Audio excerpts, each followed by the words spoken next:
தமிழ் உறவுகளுக்கு வணக்கம். இது உங்கள் வேர்களை தேடி தமிழ் மீடியா. உங்களுடைய குலதெய்வம் தெரியவில்லை என்று கவலைப்படுகிறீர்களா? அவற்றை அறிந்து கொள்ள எளிய 5 வழிகளை பற்றி தான் இந்த காணொளி மூலம் நாம் பார்க்க போகிறோம். காணொளியை ஸ்கிப் பண்ணாமல் முழுசாக பாருங்கள். நீங்கள் இன்னும் நம்ம சேனலுக்கு சப்ஸ்கிரைப் பண்ணலைன்னா சப்ஸ்கிரைப் பண்ணிவிடுங்க.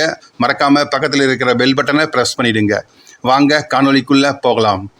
தங்களுடைய வாழ்வில் தொடர்ந்து கஷ்டங்களையே சந்திப்பவர்கள் தங்கள் கஷ்டங்களுக்கான தீர்வை நாடி மகான்களையோ ஜோதிடர்களையோ அணுகினால் பெரும்பாலானவர்களுக்கு கிடைக்கும் பதில் குலதெய்வத்தை கும்பிடுங்கள் என்பதுதான். இப்படி நாடி செல்பவர்கள் பலருக்கும் தங்களுடைய குலதெய்வம் எது என்று தெரியாமல் இருப்பார்கள் என்பதுதான் ஆச்சரியமான விஷயம். நாள் செய்யாததை கோல் செய்யும், கோல் செய்யாததை குலதெய்வம் செய்யும் என்பது பழமொழி. நடக்காத காரியங்களையும் நடத்தி தரும் வலிமை குலதெய்வங்களுக்கு உண்டு. பெற்றவர்கள் எப்படி தங்களுடைய குழந்தைகளை கண்களுக்குள் வைத்து பாதுகாக்கிறார்களோ அப்படித்தான் குலதெய்வமும் தன் வம்சத்து மக்களை காக்கும்.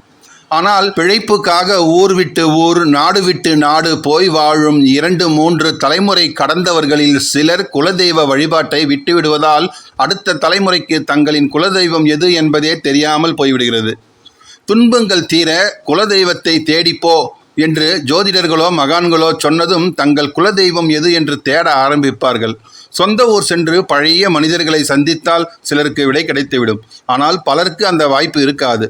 அப்படி குலதெய்வம் தெரியாதவர்கள் தங்கள் குலதெய்வத்தை கண்டுபிடித்து குலதெய்வ வழிபாட்டை மேற்கொள்வது எப்படி என்பதை தெரிந்து கொள்வோம்.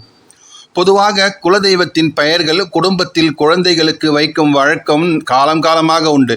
உங்கள் குடும்பத்தினர், அதாவது தாத்தாவின் அப்பா ஆகியோருடைய பெயரையும் முதலில் தெரிந்து கொள்ளுங்கள். பொதுவாக அழைக்கும் பெயர் ஒன்றாகவும் ஜாதகம் பெயர் ஒன்றாகவும் இருக்கும். காரணம், பெயர்கள் வழி வழியாக வருபவை என்பதால் பெரும்பாலும் ஜாதக பெயர் குலதெய்வத்தின் பெயராகவே தான் இருக்கும். மேலும் குலதெய்வத்தை நாம் மறந்திருந்தாலும் கூட குலதெய்வம் நம்மை மறப்பதில்லை. நமக்காக அது காத்திருக்கும். எப்படி பெற்றோர்கள் பிள்ளைகளின் வரவுக்காக காத்திருப்பார்களோ அப்படித்தான் காத்திருக்கும் குலதெய்வமும். அதனால் தன்னை மறந்து வாழும் தம் பிள்ளைகள் தன்னை தேடுகிறார்கள் என்பதை அறிந்த உடனேயே தம்மை வெளிப்படுத்தி கொள்ளும் ஆற்றல் இருக்கிறது குலதெய்வத்திற்கு. வெள்ளிக்கிழமையன்று வீட்டில் பூஜை அறையில் விடியற்காலை பிரம்ம முகூர்த்தத்தில் குளித்து முடித்துவிட்டு அவரவர் வழக்கப்படி நெற்றியில் பொட்டு இட்டு கொண்டு ஒரு 5 முக குத்துவிளக்கு ஒன்றை ஏற்றி அதன் தண்டு பாகத்தில் ஒரு புதிய துணி ஒன்றை சாத்தி பூ சாற்றி அதன் முன்பு தேங்காய், பழம், வெற்றிலை பாக்கெல்லாம் வைத்து சர்க்கரை பொங்கல் நைவேத்தியம் செய்து தீப தூபம் காட்டி எங்கள் குலதெய்வம் தெரியாமல் நாங்கள் மன வருத்தத்தில் இருக்கிறோம். ஆகவே எங்கள் குலதெய்வத்தை நினைத்து தங்களையே அவராக பாவித்து இந்த படையலை சமர்ப்பிக்கிறோம்.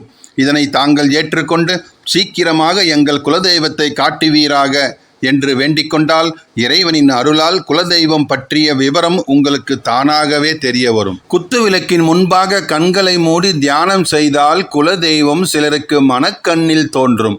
சிலருக்கு ஓரிரு நாட்களிலேயே இந்த தரிசனம் கிட்டிவிடும். சிலருக்கு மாத கணக்கு கூட ஆகலாம். அப்படியும் குலதெய்வத்தை அறிந்து கொள்ள முடியவில்லை என்றால் கவலைப்பட தேவையில்லை. புதிய காமாட்சி விளக்கு ஒன்றை வாங்கி அதை சந்தன குங்குமமிட்டு அலங்கரித்து பூச்சூட்டி விளக்கேற்றி அதையே குலதெய்வமாக கருதியும் வணங்கலாம். நம் குலதெய்வம் அதில் வந்து வாசம் செய்யும், நம் வாழ்விற்கு வழிகாட்டும். ஒவ்வொருடைய ஜாதகத்தில் தெய்வஸ்தானம் என்பது 5ஆம் இடமும் 9ஆம் இடமும் இருக்கும். 5ஆம் இடம் பூர்வ புண்ணியஸ்தானம், தந்தை வழி பாட்டனார்களை சொல்லும் இடம். அதன் 5ஆம் இடம் ஜாதகத்தின் 9ஆம் பாவமாகும். அவர்களின் இஷ்ட தேவதையை அது சொல்லும் இடம். இந்த 2 இடங்களை கொண்டு கூட குலதெய்வத்தை கண்டுபிடித்து விடலாம். இந்த இடங்கள் ஆண் ராசியா பெண் ராசியா என்பதை முதலில் கண்டுபிடித்து அந்த தெய்வங்கள் ஆண் தெய்வங்களா பெண் தெய்வங்களா என்பதை தெரிந்து கொள்ளலாம். மேலும் அது நில ராசியில், அதாவது ரிஷபம், கன்னி, மகரம் ஆகியவற்றில் உள்ளதா, நீர் ராசியில், அதாவது கடகம், விருச்சிகம், மீனம் ஆகியவற்றில் உள்ளதா என்பதை தெரிந்து கொண்டு அந்த தெய்வம் இருக்கும் இடத்தையும் கண்டுபிடித்து விடலாம். நீர் ராசி என்றால் ஊரின் எல்லையில் உள்ள நீர் சார்ந்த இடங்களுக்கு அருகில் இருக்கும். நிலராசியில் என்றால் வயல்வெளி சார்ந்த இடங்களில் இருக்கும். இன்னும் நெருப்பு ராசியில், அதாவது மேஷம், சிம்மம், தனுசு ஆகியவற்றில் நின்றால் மலைமேல் கூட இருக்கலாம். இவ்வாறு குலதெய்வம் பற்றி வீட்டின் மூத்த பிள்ளையின் ஜாதகத்தை வைத்து கூட நாம் எளிதாக கண்டுபிடித்து விடலாம். குறிப்பாக உங்கள் வீட்டின் தலைவாசலில் நிலையை கழுவி மஞ்சள் பூசி குங்குமம் சந்தனமிட்டு புது துணி சாத்தி வெற்றிலை பாக்கு பழம் பொங்கல் வைத்து நிவேதனம் செய்து பூஜை செய்து வேண்டிக் கொண்டால் உங்கள் குலதெய்வம் பற்றிய தகவல் உங்கள் வீடு தேடி வரும். குலதெய்வம் எதுவென்று தெரிந்தும் அதை வழிபாடு செய்யாமல் இருப்பது பெரும் பாவமாகும். எனவே வருடத்திற்கு ஒரு முறையாவது குடும்பத்தோடு சென்று குலதெய்வத்திற்கு செய்ய வேண்டியதை செய்து வழிபட்டால் குலம் தழைத்து வரும்.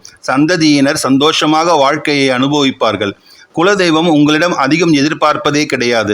ஆண்டுக்கு ஒரு முறை, ஒரே முறை உங்கள் கையால் ஒரு அபிஷேகம், ஒரு புது துணி, ஒரு கவலம் அரிசி, வெல்லம் கலந்த சோறு, இதை கொடுத்தாலே போதும். அவர்கள் எப்பொழுதும் உங்களை காத்து ரட்சிப்பார்கள். இது சத்தியம் என்று கூறி உங்களிடமிருந்து விடைபெறுகிறேன். இந்த காணொளி உங்களுக்கு பிடித்திருந்தால் லைக் பண்ணுங்க, ஷேர் பண்ணுங்க, மறக்காம உங்கள் கருத்துக்களை கமெண்ட் பாக்ஸில் கமெண்ட் பண்ணுங்க. நன்றி, வணக்கம்.